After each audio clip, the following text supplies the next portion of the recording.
We're now on the second day of Russia's invasion of Ukraine, and Canada is participating in global sanctions against Russia because of that. But I'm going to be talking to Dave Masson, who's the Director of Enterprise Security for Darktrace, about ways that Canadian businesses, governments, electrical utilities, maybe even just regular citizens might want to protect themselves against cyber attacks. So welcome to the interview, Dave. Nice to meet you, Markham.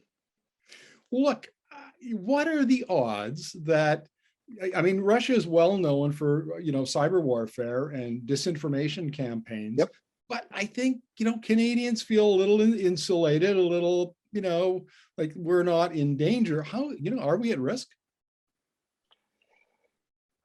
Well, Canada, we have cyber attacks in Canada, all right? They do really happen. I think everybody will remember the attack on the healthcare system in Newfoundland and Labrador last year, which I think is still not being resolved, actually. So it does happen in Canada, okay? It really does happen. And sometimes that's state-backed actors that might do it, though it's often difficult to actually attribute it to who's really done it. Obviously, war has broken out in Ukraine. Russia has invaded Ukraine. It's ongoing now. And many countries around the world, including Canada, have objected to this. It's illegal, it's against the UN Charter, et cetera, et cetera. And some countries have taken actions against Russia because of what they've done. And that does include Canada. We've issued sanctions, 2 sets of sanctions now. We had one the other day and then some more yesterday afternoon. Sanctions, economic sanctions, designed to hurt the Russian economy as a punishment against Russia. So I think we'd be naive if we didn't think that we might have, upped.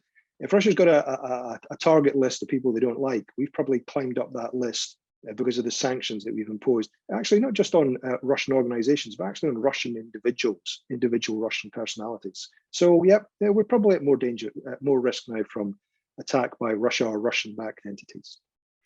Now, it's very likely that during this war, however long it lasts, that energy media will be doing interviews like this one about the conflict. So as a journalist, how worried should I be and what can I do to protect myself? That's a very good point, actually. And it's something I've actually written elsewhere. Because our sanctions, our government sanctions, have actually been aimed at prominent Russian individuals, oligarchs. I think every single member of the Russian parliament, the Duma, has been sanctioned as well. There is always the possibility that Russia might decide at some point, well, we'll have a go at Canadian personalities or prominent individuals or politicians or whatever. And people often mention Russian-backed actors' abilities to use disinformation. And maybe it'll be disinformation campaigns that they choose to have a go at prominent individuals. So people like yourself in the media, yeah, you might be on the tail end of something, or maybe it might be a go at the magazines or the organizations that you work for. It's not beyond the realms of possibility. But what I would stress is I don't think it's going to be happening now or anytime soon. And let's say we're 2 weeks in the future, sometime in the future, when maybe hostilities have intensified, and maybe I should be worried. What can I do then to protect myself and energy media? Pretty obvious ones, and the ones that government keep telling everybody to do. First of all, patch. Every time there's an update, patch, update, patch. If you've got one of these jobs, and I'm sure you do, make sure you keep updating them as well. Absolutely. And at the same time, have some good antivirus on your systems, good firewalls. And another thing is make sure you're using strong passwords for all your devices, in particular, your home router. Many people buy routers and they just go with the password that came with it on the box. Those passwords are known to criminals the world over. So I'm sure you have changed your password on your home router, but if you haven't, I'd go and do that. In fact, I'd go and do that sooner rather than later. Well, good news for us. We have an individual password. I didn't use the one that came with the router, so we're good there. Now, what about disinformation? This is of interest to me because we saw so much of it during the recent, freedom trucker convoys. And it seems like now we have a heightened awareness of its danger and its prevalence. How might Russia spread disinformation within Canada? Russia, and by the way, Russia's not the only country that sometimes has a dim view of Canada. There are a few others as well. Threat actors can use different disinformation to distract people, to disrupt people, to destabilize people, to destabilize organizations and groups, and often to reinforce a message that the threat actor wants to get across, or to get an organization to adopt, to see things their way rather than another way. And that's quite common. Now, in the good old world, that sometimes people used to call that lobbying, but this is different. The thing about disinformation is for it's covert. The true aims of what it's all about are actually hidden, they're covert.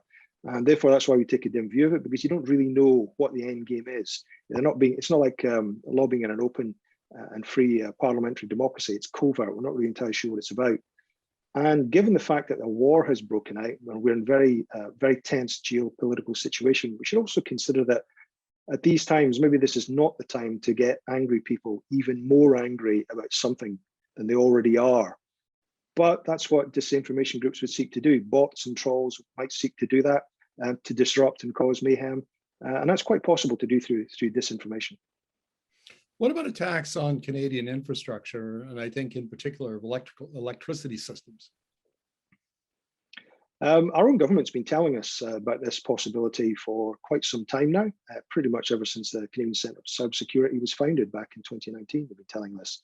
And I remember one of the reports they wrote, which I think was a couple of years ago, no, end of 2020, they did actually say that they were well aware that state-backed enterprises or state-sponsored enterprises have been looking at the Canadian electrical grid since 2012, primarily for the purposes of what they called espionage and pre-positioning. Now, pre-positioning means leaving something there for a rainy day. So we've been told about this. It's obviously happened. And it does raise the issues around, well, does this mean things like bits of our critical infrastructure, how vulnerable are they, including the energy and the electricity sector?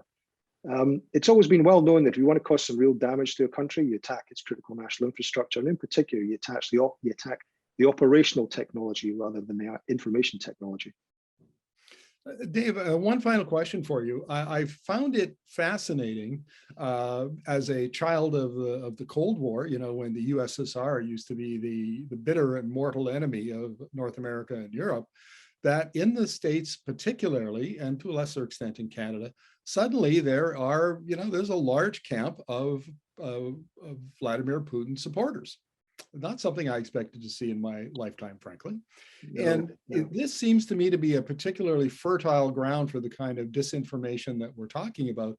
And if these actors, you know, like Steve Bannon, for instance, comes to mind, Trump's old advisor, if they're successful in destabilizing the government or destabilizing politics anymore, that seems to me to be a clear line between, you know, what the Russians' actions and outcomes that would be favorable to them. Is that a fair take on that? American society, and let's be honest about it, Canadian society, and we've just seen examples of it, is highly polarized. In fact, that might be true of all Western liberal democracies, to be perfectly honest with you.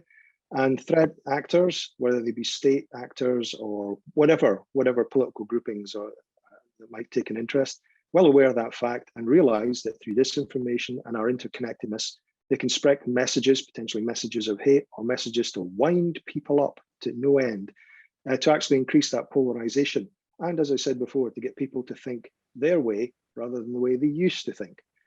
Yes, it's very strange times indeed. Like yourself, I'm a child of the Cold War. And yeah, I've heard some strange things that I never thought I'd hear. Well, David, thank you very much for this. Always appreciate your insights. You're very welcome.